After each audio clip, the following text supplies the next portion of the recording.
නමෝ තස්ස භගවතු අරහතු සම්මා සම්බුද්දස්ස.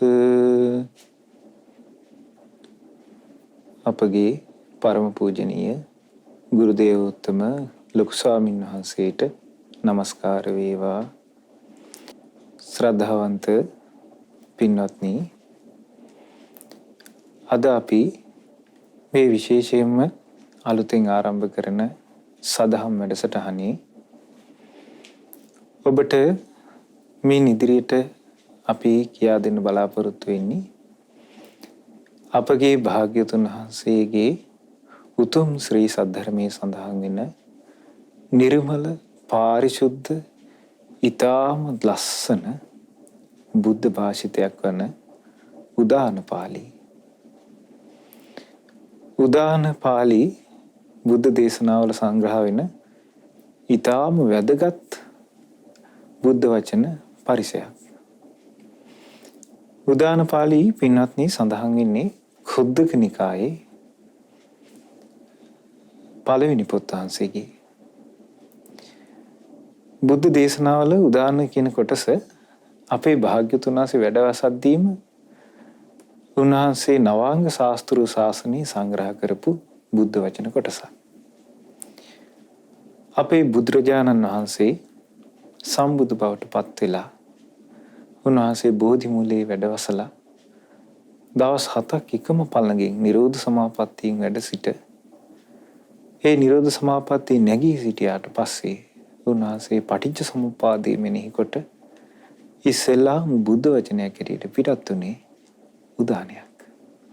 භාග්‍යතුන් වහන්සේගේ සිරිමුව මඩලින් ඉස්සෙල්ලාම පිට උනේ උදානයක්. ඉතින් මේ උදාන පාළිය අපේ භාග්‍යතුන් වහන්සේ නවාංග ශාස්ත්‍ර ශාසනයේ මෙන්න මේ අයරින් සංග්‍රහ කරලා තිනවා. නවාංග ශාස්ත්‍ර ශාසනය කියලා කියන්නේ පින්වත්නි, දැන් අද කාලේ අපි සූත්‍ර පිටකය, විනය පිටකය, අභිධර්ම පිටකය හැටියට ත්‍රිපිටකය තියෙනවා. ඊළඟට සංයුත්ත නිකාය, අංගුත්තර නිකාය, මජ්ක්‍ධිම නිකාය, දීඝ නිකාය, කුද්දක නිකාය කියලා නිකාය ග්‍රන්ථ 5කින් සූත්‍ර පිටකේ සමන්විත වෙනවා. එතකොට මේ වගේ සූත්‍ර පිටකයක් අපේ ශාස්ත්‍රඥ වහන්සේ ජීවමානව වැඩ සිටිද්දී උන්වහන්සේ ප්‍රකාශයටපත් කරලා තිබුණේ නැහැ. ධර්ම සංගායනාවලදී රහතන් වහන්සේලා තමයි මේ සූත්‍ර සංග්‍රහයන්, විනය සංග්‍රහයන්, අභිධර්ම සංග්‍රහයන් වෙන් වෙන් වශයෙන් පිළියෙල කරලා අනාගත පරපුරට දායාද කළේ. භාග්‍යතුන් වහන්සේගේ බුද්ධ දේශනාවල තියෙන්නේ නවාංග ශාස්ත්‍ර ශාසනය කටපාඩමින් දරාගත යුතුයි කියලා. නවාංග ශාස්ත්‍ර ශාසනය කියලා කියන්නේ ඒකේ අංග 9ක් තියෙනවා. පළවෙනි එක තමයි සූත්‍ර. ඔබ දන්නවා සූත්‍ර දේශනා ඔබ ඕන තරම් අහලා ඇති. දැන් අපි දන්න සූත්‍ර දේශනාවල තියෙනවා චූලහත්තිපද උපම සූත්‍රය, ඊළඟට චූලකම්ම විභංග සූත්‍රය, මහා කම්ම විභංග සූත්‍රය ආදී අපි දැන් ඔය නොඑක් සූත්‍ර දේශනා නමින් හඳුන්වන දේවල් සූත්‍ර ධර්මයන්ට අයිති. ඊළඟට තියෙනවා ගෙය්‍ය. ගෙය්‍ය කියලා කියන්නේ ගාථා සහිත දේශනා. එතකොට එතන සූත්‍ර දහම් කරුණකුත් භාග්‍යතුන් වහන්සේ විස්තර කරනවා. ඒ වගේම ඒ දහම් කරුණ අවසානයේදී ගාථාවලිමුත් ඒ දහම් කරුණම විස්තර කරගෙන යනවා. එතකොට ඒ වගේ සූත්‍ර දේශනා ගෙය්‍ය කියලා හඳුන්වනවා. ඊළඟට බුද්ධ දේශනා තියෙනවා වේයාකරණ.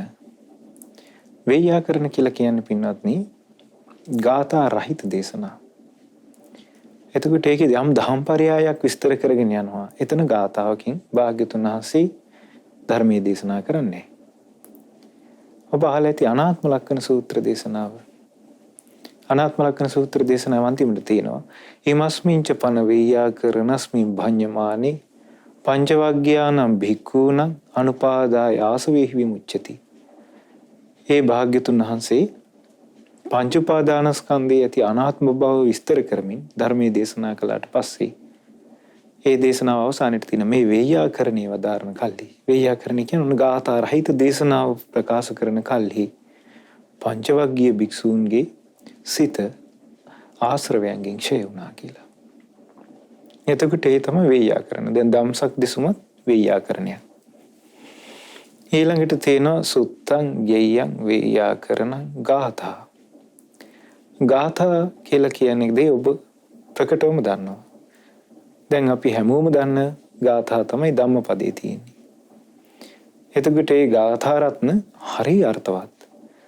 සමහර විට භාග්‍යතුන් වහන්සේ යම් සිද්ධියක් අරපයා සතර පද ගාථාවක් අදාරන්නේ. ඒ සතර පද ගාථාවේ බොහෝම වැදගත් ජීවිත අර්ථ සඳහන් වෙනවා.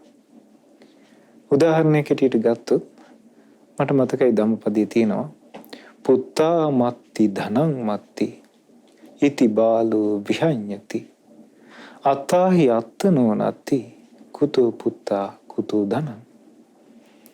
සමහර ප්‍රමාදී මිනිස්සු මට දරුවන්ගේ කටයුතු තියෙනවා, මට දරුවෝ ඉන්නවා, මට විලමුදල් කටයුතු තියෙනවා, ධනෙ තියෙනවා. එහෙම කියා ඒවා පස්සේ විතරක්ම ගත කරමින් ඒ පිරිස ප්‍රමාදයටපත් වෙනවා. ඒ බාලයා ප්‍රමාදයටපත් වෙනවා. අත්තාහි අත්තනෝ නැති අන්තිමට තමාට තමාවත් නැති වෙලා යනවා. තමාගේ ජීවිතේ කලුරිය කරලා මෙතනින් අවසන් වෙද්දී තමාට තමාවත් නැති වෙලා යනවා කියනවා. කුතෝ පුත්තා දරුවෝ කොහින්ද? කුතෝ ධනං ධනයක් කොහින්ද? බලන්න පින්වත්නි, අපේ ශාස්ත්‍රඥ වහන්සේ වදාළ මේ සතර පද ගාථාවේ කොයිතරම් අර්ථයක් තියෙනවද කියලා. ආන්නේවට කියන ගාථා කියලා. ඊළඟට තියෙනවා සුත්තං ගෙය්‍යං වේයාකරණ ගාථා උදාන. උදාන කියලා කියන්නේ භාග්‍යතුන් වහන්සේගේ සිරිමුව මඩලින් નિરાයාසයෙන් ගලා ගිය උතුම් දහම් පරයය. අටුවාචාරින් වහන්සේලා දීඝනිකාය අට කතාවේ ඊළඟට උදාන අට කතාවේ සඳහන් කරලා තිනවා යම්කිසි විලකට පොකුණකට උල්පතකින් ජලය ගලා පැමිණ ඒ ගලා එන ජලය දරා ගන්න බැරිව පොකුණේ සීමාව අවසන් කොට පොකුණින් වතුර උතුරලා යන යම්සේද ඒ වගේ අපේ ශාස්ත්‍රඥ වහන්සේගේ හද මඩලේ යම්කිසි ප්‍රසාද සංවේගදායක අවස්ථාවල උන්වහන්සේ පෙර සූදානමක් නැතුව ඒ අවස්ථාවේ નિરાයාසයෙන්ම ගලා යන බුද්ධ වචන උදාන කියලා කියනවා. දැන් පින්වත්නි, උදාන පාළියේ සංග්‍රහ වෙන උදාන කොටස් තියෙනවා. ඊට අමතරව අපිට උදාන තියෙන තැන් බුද්ධ දේශනාවල මුණ ගැහෙනවා. ධම්සක් පැවතුම් සූත්‍රය දේශනා කොට අවසානයේ ඔබ ධම්සක් පැවතුම් සූත්‍රයේ සජ්ජායනා කරලා තියෙනවා නම් ඔබ දන්නවා. ධම්සක් පැවතුම් සූත්‍රයේ තියෙනවා දෙවිවරුන්ගේ දහම් ගෝසාව. ඒ දෙවිවරුන්ගේ දහම් කොටස අවසානයේදී ඒ සූත්‍ර දේශනාව අන්තිම හරියේදී තියෙනවා අපගේ කොණ්ඩඤ්ඤයන් වහන්සේ මේ ධර්මය අවබෝධ කරාට පස්සේ අපේ ශාස්ත්‍රඥ වහන්සේගේ මුව මඩලින් ප්‍රීති වාක්‍යයක් පිට වෙනවා. එතන තියෙන්නේ අතකෝ භගවා උදානං උදානීසි භාග්‍යතුන් වහන්සේ උදානයක් පහළ වුණා. අඤ්ඤාසි වත භූ කොණ්ඩඤ්ඤෝ භවත් කොණ්ඩඤ්ඤය ඔබ අවබෝධ කළා. භවත් කොණ්ඩඤ්ඤය ඔබ අවබෝධ කළා. ඒකාන්තයෙන් අවබෝධ කළා කියලා ප්‍රීති වාක්‍යයක් භාග්‍යතුන් වහන්සේගේ මුව මඩලින් පිටත් වුණා. නික්මුණා.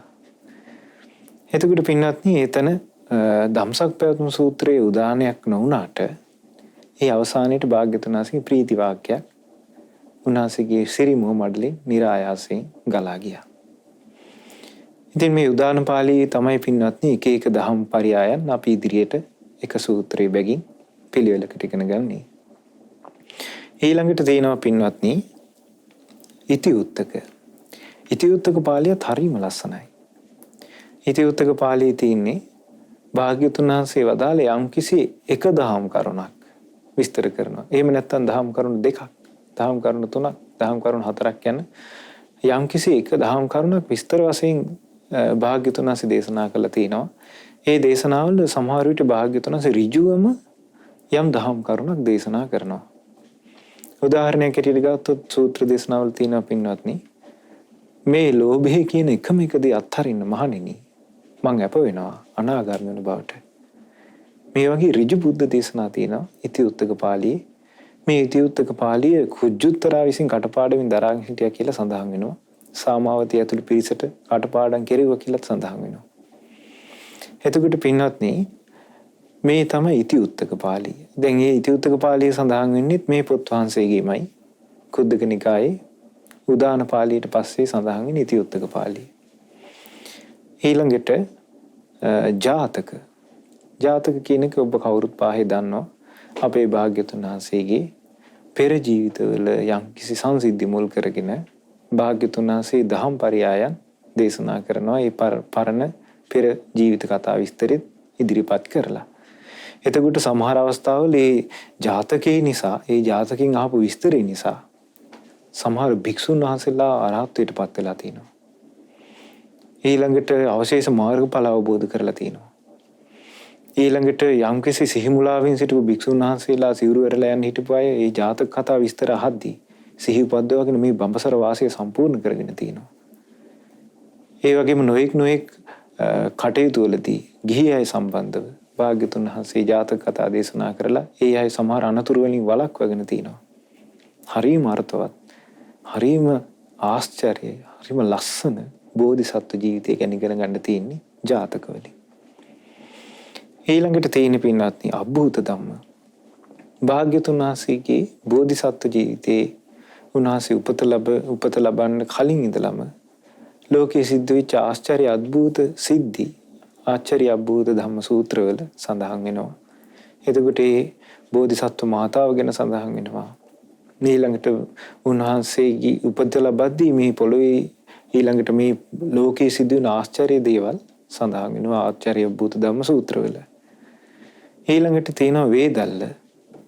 වේදල්ල කියන්නේ දහම් සාකච්ඡා විදිහට සඳහන් වෙන දහම් පරයයන්. එතකොට එතන තියෙන ප්‍රශ්නෝත්තර සාකච්ඡාවක්. ප්‍රශ්නයක් අහනවා උත්තරයක් දෙනවා.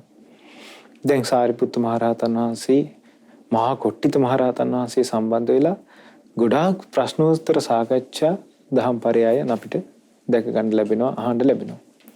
එතකොට ඒවා කියනවා වේදල්ල කියලා. වේදල්ල කියන්නේ දහම් සාකච්ඡා විදිහට සංග්‍රහ වෙන දහම් පරයයන්.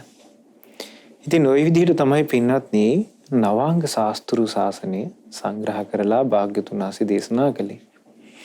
මේ නවාංග ශාස්ත්‍රු ශාසනය තමයි බුදුරජාණන් වහන්සේගේ බුද්ධ භාෂිතය හැටියට අපි බහුශෘත භාවය හැටියට අපි දරා ගන්න තියෙන්නේ. උන්වහන්සේගේ බුද්ධ දේශනාවල තියෙනවා උන්වහන්සේ දවසක් දේශනා කළා මහණෙනි මේ නවාංග ශාස්ත්‍රු ශාසනය මේ සුත්ත, ගෙය්‍ය, වේයාකරණ, ගාථා, උදාන, ඉතිඋත්තක, ජාතක, අභූත ධම්ම, වේදල්ල කියන මේ නවාංග ශාස්ත්‍රු ශාසනය කෙනෙක් මතකේ දරාගෙන ඒක ශ්‍රවණය කරලා මතකේ දරාගෙන වචනයෙන් පුරුදු කරලා නුවණින් විමසලා ජීවිතයට ගලපා බලනවා නම් ඔහුට විශේෂ ආනිසංස ලැබෙනවා කිව්වා. භාග්‍යතුන් වහන්සේ දේශනාවේ වදාලා සෝ මුට්ටස්සති කාලං කුරුමානෝ ඔහු යම් දවසක සිහිමුලා වෙලා මැරුණොත් අඤ්‍යතරං දේවනිකායන් උපපජ්ජති. අන්‍යතර වූ දිව්‍යනිකායක උපදිනවා. එතකොට පින්වත්නි මේ පුද්ගලයා සිහිමුලා වෙලා මැරෙන්නේ. ඔන්න හොඳට මතක තියාගන්න.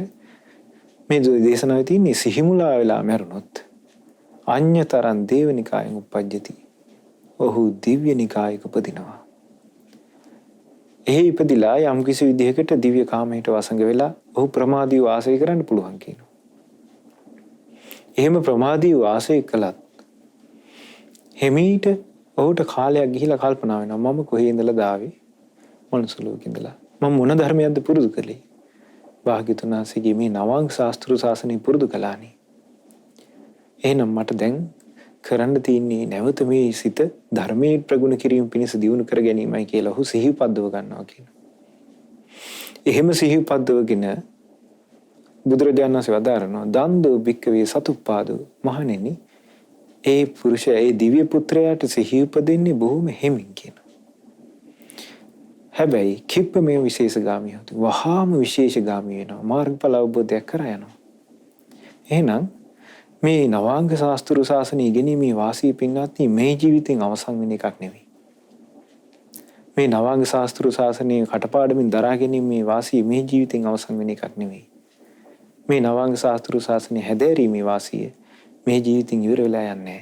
අපිට පරලෝදී උපකාරය පිණිසෙනවා. දෙවියන් අතර ගියාම මාර්ගඵල අවබෝධයටත් උපකාර වෙනවා.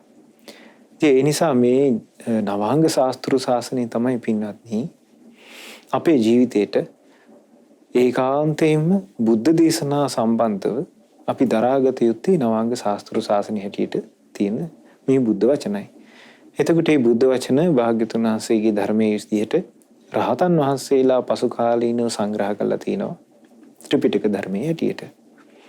එතකොට මේ ත්‍රිපිටක ධර්මයේ සඳහන් වෙන්නේ මෙන්න මේ නවාංග ශාස්ත්‍ර ශාසනය. එතකොට පින්වත්නි දැන් අද සිට අපි බලාපොරොත්තු වෙන්නේ මේ නවාංග ශාස්ත්‍ර ශාසනයේ සඳහන් වෙන උදාන පාළි ඔබට විස්තර වශයෙන් එකිනෙක සූත්‍ර දේශනා ඉදිරියට ඉගෙන ගන්න ලැබෙනවා. ඔබට ඉගෙන ගන්න ලැබෙයි මේ භාග්‍යතුන් වහන්සේගේ හද මණ්ඩල චිත්තසංතානෙ කොයිතරම් පිවිතුරුයිද නිර්මලයිද. ඒ භාග්‍යතුන් වහන්සේගේ විසරද ඥාන කොයිතරම් සත්‍යයක්ද. උන්වහන්සේගේ නික්ලේශී බව කොයිතරම් සත්‍යයක්ද. උන්වහන්සේගේ විද්‍යාචරණය කොයිතරම් සත්‍යයක්ද. උන්වහන්සේගේ සම්බෝධිය කොයිතරම් ශක්තියක්ද කියලා ඔබට විස්තර වශයෙන් තේරෙයි මේ උදාන පාළි ඉගෙන ගනිද්දී. සාමාන්‍ය පින්වත්නි ධර්මයේ හැදාරන කෙනෙක් වුණත් මේ උදාන පාළි ඉගෙන ගන්න ලොකු අවධානයක් යොමු කරන්නේ. ප්‍රකටව අවධානයක් යොමු කරන්නේ. හැබැයි මේ නවාංග ශාස්ත්‍ර ශාසනයේ භාග්‍යතුන් වහන්සේ මාතෘකාවක් වශයෙන්ම සංග්‍රහ කරලා තියෙනවා උදාන පාළි. ඒ උදාන පාළි අපි ඉගෙන ගන්න ඕනි. අපි මතක තියාගන්න ඕනි. අපි මේ චිත්ත ප්‍රසාදයේ පිණිස මේ උදාන පාළි වල තියෙන දහම් පරයයන් ඉගෙන ගන්න ඕනි. ඊළඟට මේ දහම් බුද්ධ දේශනාවල තියෙන යම් දහම් කරුණු අපේ ජීවිතයට ගලපා බලන්න ඕනි. මේ උදාන පාළි වල අපගේ භාග්‍යතුන් වහන්සේගේ සිරි මුව මඩලින් નિરાයාසයෙන් ගලාගේ නික්ලේශී බුද්ධ වචන ගංගාව තියෙන්නේ. මේ උදාන පාළි හරියම ලස්සනයි පින්වත්නි. එහි අවස්ථාවන්හිදී භාග්‍යතුන් වහන්සේ උන්වහන්සේගේ ප්‍රසාද සංවේග අවස්ථාවල සිරි මුව මඩලින් ගලා ගිය මේ උදාන ඔබට අහන්න ලැබෙද්දී ඔබට තේරෙයි ඇයි අපි මේවා ඉගෙන ගන්න නැත්තේ? ඇයි අපි මේ බුද්ධ දේශනා කියවන්නේ නැත්තේ? ඇයි අපි මේ ගාථා කටපාඩම් කරගන්නේ නැත්තේ? මේ ගාථා අපිත් පාඩමේ තියාගන්න එක කොච්චර වටිනවද කියලා හිතේ. මම මතක් කළේ ඔබට කලින් මේ බුද්ධ දේශනා උදාන ඊළඟට ඉතිඋත්තක පාළි ආදී ගිහි උදවිය දරාගෙන ඉඳලා තියෙනවා. බුද්ධ දේශනාවසෙන් ගිහි උදවිය දරාගෙන ඉඳලා තියෙනවා. දැන් චිත්තග්‍රහපතිගේ දේශනා අපිට මොන ගහනවා? චිත්ත සංයුත්තේ චිත්තග්‍රහපති බුද්ධ දේශනා සියල්ල කටපාඩමින් දරාගෙන සිටියා කියලා. ඊළඟට ඔබ අහලා ඇති මිලිඳු නාගස ඉන්න ප්‍රශ්නේදී මිලින්ද රජතුමා බුද්ධ දේශනා කටපාඩමින් දරන් හිටියා කියලා ඒ විස්තර සඳහන් වෙනකොට ඒ විස්තර දහම් කතාව අහද්දී අපිට තේරෙනවා. ඊළඟට තව ගිහි පිරිස් බොහෝ වශයෙන් මේ බුද්ධ දේශනා කටපාඩමින් දරන් ඉඳලා තිනවා. ඒ නිසා පින්වත්නි මේ උදාන පාළි වල එන ගාථා රත්නයන් භාග්‍යතුන් වහන්සේගේ උදාන හරි ලස්සනයි. ඔබට මින් ඉදිරියට එකිනෙක උදාහරණේ බැගින් ඉගෙන ගන්න අවස්ථාව තියෙනවා. ඉතින් අපි හිතනවා ඔබට ඉදිරියට මේ බුද්ධ දේශනාවන් එකින් එක විස්තර වශයෙන් ඉගෙන ගන්න ලැබෙද්දී ඔබේ සිත භාග්‍යතුන් වහන්සේ ගැන ඒකාන්තයෙන්ම පහදී. ඒ වගේ මේ ශ්‍රී සද්ධර්මයේ ගැන ඔබේ සිත ඒකාන්තයෙන් ප්‍රසාදයටපත් වේ. ඒ භාග්‍යතුන් වහන්සේ සමහර අවස්ථාවල ශ්‍රාවක රහතන් වහන්සේලා දැකලා ඒ සංගරුවන දැකලා උන්වහන්සේගේ මුවින් උදාන පිට වෙනවා. සංවේග අවස්ථාවල ප්‍රසාද ජනක අවස්ථාවල. එතකොට ඔබට මේ සංගරුවන ගැන පහදින්න මේ උදාන පාළි වල ලස්සන විස්තර තියෙනවා. ඒ නිසා අපි ඉදිරියට එකිනෙකක් ගානේ මේ උදාන පාළි අපි ඉවසීමෙන් ඉගෙන ගනිමු. ඉතින් හැම දිනාටම අපි ආශිර්වාද කරනවා මේ උදාන පාළි ඉගෙන ගැනීමෙන් අප සියලු දෙනාටත් අපගේ භාග්‍යතුන් වහන්සේගේ ඒ ශ්‍රී සද්ධර්මය අපේ ජීවිතවලටත් ගලපාගෙන මේ උදාන පාළි ඉගෙනගෙන මේ ප්‍රසාද සංවේග ජනිත අවස්ථාවල අපගේ ශාස්ත්‍රුන් වහන්සේගේ බුදුමුවින් ගලාගෙන નિરાයාසයෙන් ගලා ගිය මේ බුද්ධ වචනයන් ශ්‍රවණය කොට අපටද සිත් පහදවා ගන්න වාසනාව ලැබේවා.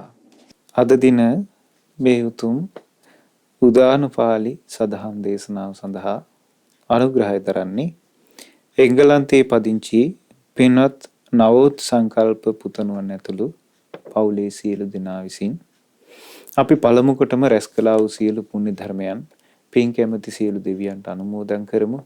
පින් කැමැති සියලු දෙවියෝ මේ පින් අනුමෝදන් වෙත්වා දෙවියන්ගේ දිව්‍ය රැකවරණයත් ආරක්ෂාවත් අද දවසේ මේ උතුම් සදහම් දේශනාවේ දායකත්වයේ දරන මේ පින්නතුන්ටත් ඒ වගේම ලක්වාසී ලෝවාසී සියලු දෙනා වෙතත් සැලසේවා.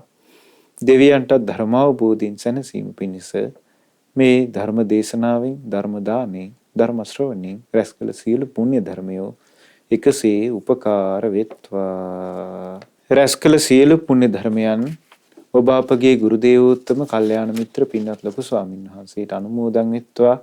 පින්වත් ගුරු දේවෝත්තම ලොකු ස්වාමීන් වහන්සේට නිදුක් නිරෝගී සුවපත් භාවයේ දීර්ඝායු සම්පත පිණිස චතුරාර්ය සත්‍ය ධර්මය අවබෝධ කර ගැනීම පිණිස මේ සියලුම පුණ්‍ය ධර්මයෝ එකසේම උපකාර වෙත්වා.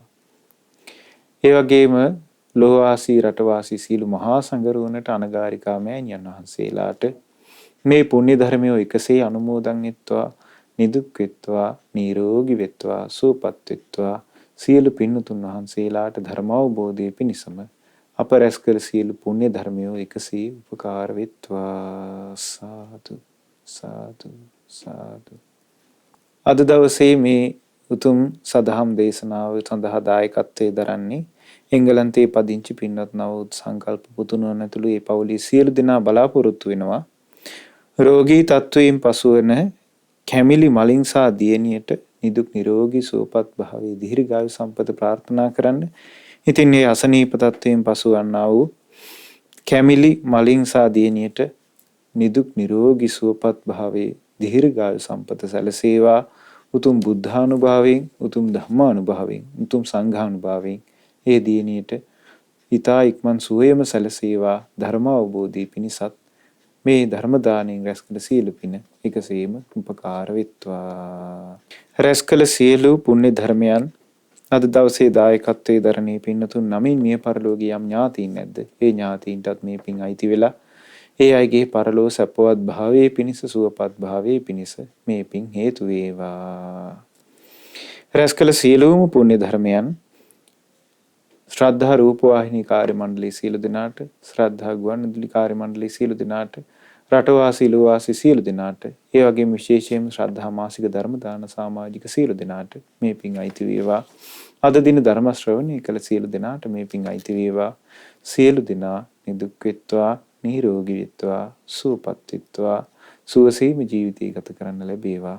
හැම දිනාටම ධර්ම අවබෝධය පිණිස මේ උතුම් ධර්ම ශ්‍රවණයෙන් ධර්ම දානෙන් රැස් කළ සියලු පින උපකාර වෙත්වා. හැම දිනාටම තෙරුවන් සරණයි. නමෝ බුද්ධාය. මෙවැනි වටිනා ධර්ම දේශනා ශ්‍රවණය කිරීමට ශ්‍රද්ධා ටෙලි YouTube චැනලය සබ්ස්ක්‍රයිබ් කරන්න.